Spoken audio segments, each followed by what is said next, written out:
पुत्र श्री शनि देव की कथा सुनाते हैं, पावन कथा सुनाते हैं। शनि देव कलयुग के न्यायाधीश कहते हैं, हम कथा सुनाते हैं। हम सूर्य पुत्र श्री शनि देव की कथा सुनाते हैं, पावन कथा सुनाते हैं। शनि देव कलयुग के न्यायाधीश कहते हैं,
सुनाते हैं। शनि देव कलयुग के न्यायाधीश कहते हैं, हम कथा सुनाते हैं। हे शनि देव महाराज, रखना भक्तों की लाज। हे शनि देव महाराज, रखना भक्तों की लाज।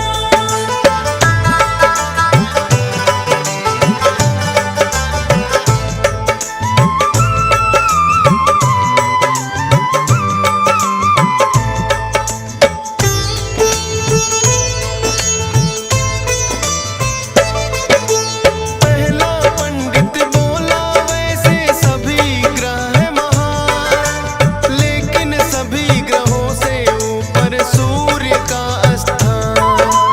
अपने तेज के जैसे करते भाग्योदय सबके, दीनहीन वो ना रहता रह राशि में जिसके। फिर दूजे पंडित ने उठकर सोम के गुण बतलाए, सबसे शीतल सोम ग्रह राजन माना जाए। जिस पे होती कृपा इनकी हो जाए उद्धार। शीतल है स्वभाव बड़ा करते सबका उपकार। शीतल रजनी इसीलिए तो ये कहलाते हैं, पावन कथा सुनाते हैं। शनि देव कलयुग के न्यायाधीश कहते हैं, हम कथा सुनाते हैं। हे शनि देव महाराज, रखना भक्तों की लाज। हे शनि देव महाराज, रखना भक्तों की लाज।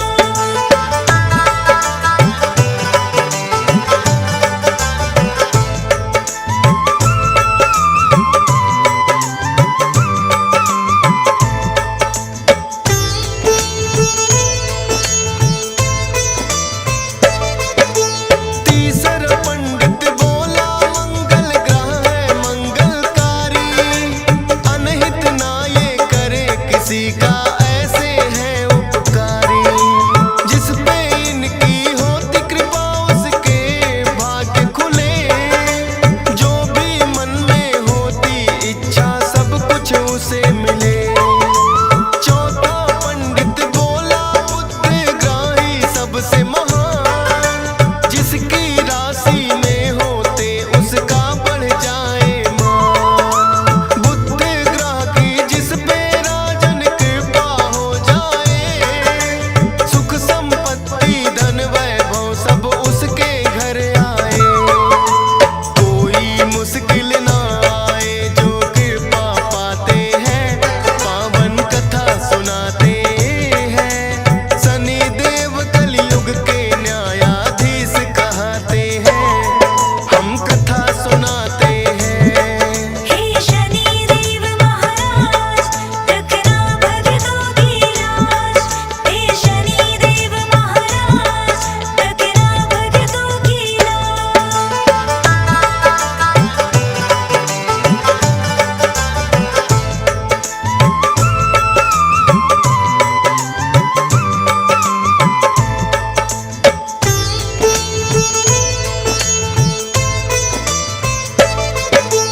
पांचवा पंडित गुरु ग्रह का करने लगा गुणगान। इस सृष्टि में है राजन ना गुरु बिना है ज्ञान। सतगुरु जी के श्री चरणों में जो भी शीश झुकाए, गुरु ग्रह की कृपा उस पे राजन हो ही जाए। छठवें पंडित ने उठकर फिर शुक्र की महिमा गाई। सभी ग्रहों में राजन शुक्र ग्रह है शुभ फलदाई। शुक्र ग्रह जिसकी राशि में करते हैं प्रवेश, सुख और शांति घर में रहती ना हो कलह कलेश। ताप और संताप सभी उनके मिट जाते हैं, पावन कथा सुनाते